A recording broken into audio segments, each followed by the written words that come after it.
Hey everybody, welcome back to my channel. I'm Amy, and today we're making a classic. It's autumn and that means soups, and this is one of the best soups ever for getting anyone to eat their vegetables. We're making broccoli and cheddar soup, and the flavor makes it seem like this is so much more difficult to make than it actually is. This recipe also comes together in about 25 minutes, including prep time. So let's get cooking. So the easiest way to get this soup going is to just get all the prep done ahead of time, so when we're cooking, we can just dump things in at the right time. We'll start with our carrots. We need either 2 small carrots or 1 gigantic carrot, and make sure to peel them and wash them really well. Then just shred them up using a food processor or with a manual shredder like I'm using here. A box grater would also work really well for this. You want about 2/3 to 3/4 of a cup total of shredded carrot. Next, we'll need 1 8-ounce block of sharp cheddar cheese and just shred this up the same way. This is going to give us about 2 cups of shredded cheese, and you really don't want to use pre-shredded cheese for anything that you're going to melt.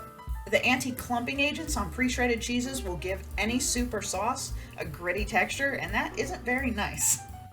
Next is the butter, and we need 4 tablespoons or half a stick. I usually just cut these up into single tablespoons because they melt faster than if I just dump in half a stick. But if you don't have any worries about that, you can just chop a stick in half and that's done. I also measured out about 3 cups of broth and 2 cups of either heavy cream or half and half. Now is our broccoli, and you can use fresh or frozen if you don't have fresh. The important part is, though, that if you use frozen broccoli, make sure it's thawed out and drained of any excess liquid. I have frozen today, and I put it in the microwave for about 2 minutes just to thaw them out. They will have plenty of time to cook in the soup, so they don't need to be fully cooked through, just not completely frozen. Frozen vegetables, they release a bunch of extra water into the soup, and that will change the consistency, and we do not want that. Next, I put my spices in a 1/4 cup of all-purpose flour next to the stove for easy access. Now we're ready to put this soup together, and this is so awesomely easy. Add our 4 tablespoons of butter to a pot over medium heat, and when it's melted and starting to bubble, add the 1/4 cup of flour. Whisk this well for about a minute or so. We want to make sure to break up any clumps of flour and cook out that raw flour taste, because raw flour sort of tastes like chalk, and chalk is not a great ingredient for soup. When the flour is incorporated and the mixture looks sort of creamy and bubbly like this, start adding the broth. I'm using a homemade stock, but you can use chicken broth, vegetable broth, or bouillon even, and this will turn out just fine. Add it in small amounts and whisk in between each addition until everything is smooth and creamy again.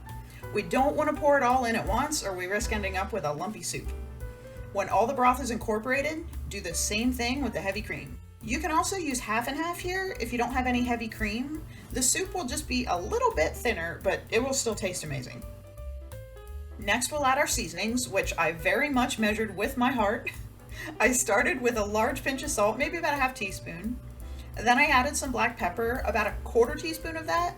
Next was onion powder, and I went a little heavy here because I love me some onion powder. About a teaspoon, maybe a teaspoon and a half. Last was garlic powder, and it was maybe about a teaspoon of that too. Give this a good stir so we don't have any clumps of seasonings. I love onion and garlic powder as much as the next person, but a mouthful of either one would just be unfortunate. Alright, now the veggies. Add the broccoli and the carrots, and stir them up so they aren't sitting in the middle in a pile. Now bring this to a low simmer and let this simmer for 10 to 15 minutes. This will thicken as it simmers, so pull it off the heat whenever it's at a consistency you like. I went for the full 15 minutes because I really like a thicker and heartier consistency for creamy type soups. You don't want to let this get to a full boil because the cream in there won't like that. Just keep it lightly bubbling and stir it often. Turn it down to low if you need to. When you're happy with that consistency, pull it right off the heat, and now we'll start adding our cheese. Like the broth and the cream, add the cheese in small amounts and stir everything up until it's creamy again each time. You can also check this for salt at this point and stir in some more if you need to. When the cheese is all mixed in, our soup is ready. Okay, look at this soup. This is just perfect soup. It's thick, it's creamy, but it's not too thick like a cheese sauce or anything. It's just a beautiful creamy soup, and the smell, my kitchen smells so amazing right now, I don't even know what to say. Serve this right off the stove, nice and hot, and top it with a little garnish of shredded cheddar, just so it looks pretty. and then just chow down. This was so good that I had no self-control whatsoever. I wanted to take so many pretty food pictures, and I did get a few, but then I just started eating it. Sorry, not sorry. But yeah, you have got to try this one. This soup tastes better than any broccoli cheddar soup I have ever had at a restaurant. It's really, really hard to stay out of it, actually. From scratch soup in less than 30 minutes, that is as good as it gets. Thank you for watching my video. Please like and subscribe, leave me a comment, it really helps out my little channel. Don't forget to ring that notification bell so you're always up to date on new videos. Make sure to come and hang out with me every Wednesday for some yummy seasonal recipes. Right now, we're doing Halloween, so lots and lots of treats. And every Sunday, we have more cozy, comforting, home-cooked food for you. I hope you have a wonderful week, and I'll see you here next Sunday. Bye!